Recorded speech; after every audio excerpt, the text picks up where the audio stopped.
Hey, good day to have a great day. Hi, everybody. Good morning. Today on the 9 News Prep Rally, can you remember the best day of your life? The Colorado High School Top Moment of the Year voted by you, and the argument that Colorado parents can never win again. Today's Inside Look, the Boulder County Health Department just announced that both Boulder Valley and the St. Vrain Valley school districts will not wrestle this season, but the athletes can wrestle at other schools. Now, the Mapleton district hasn't played at all this year in any sports, and as Ariel Orsuto shares with us, that includes what would have been a very special inaugural season at Skyview.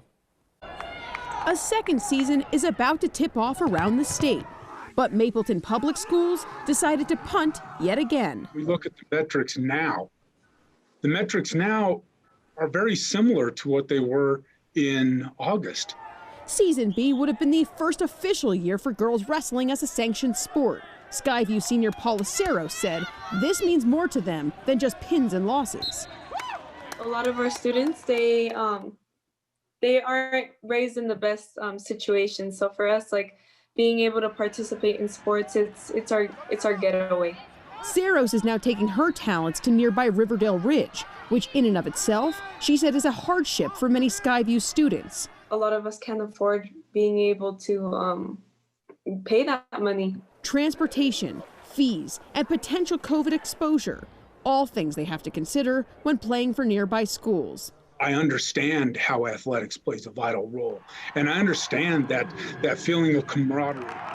We believe that we want to make sure that we're doing whatever we can do to minimize the risk and to keep our students as safe as we possibly can. If they are all in their own cohorts, and that's the reason why they can't be playing sports right now for Skyview, if they're going out and playing for a different school and then coming back into in-person learning, isn't that more dangerous, Dave?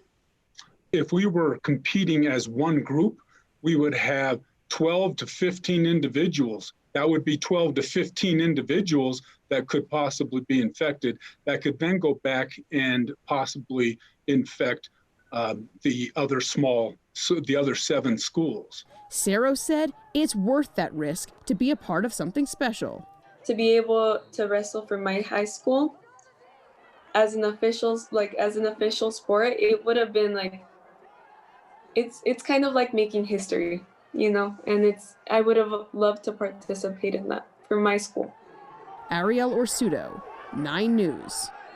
Thanks, Ariel. Really interesting. Hey, can you remember the greatest day of your life? Now, the details may be different for all of us, but I bet that it centers around a long period of hard work paying off in the best way possible. Now, that was exactly the case for Loveland's Zach Rakowski. He could be accurately described as a bench warmer back in his days playing Pop Warner Youth football.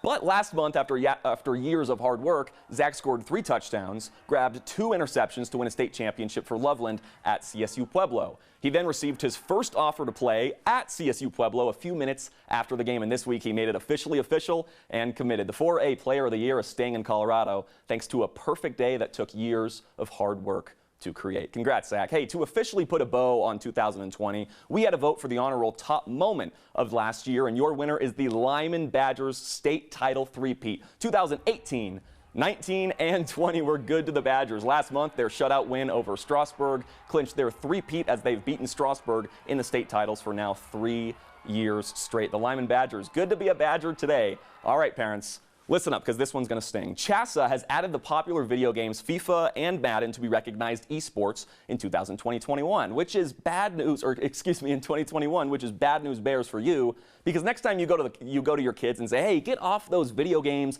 and do something productive. Your sweet, loving child who has all the power in the world to say, listen, Mom and Dad, I'm training for a state title. Win one for the little guys.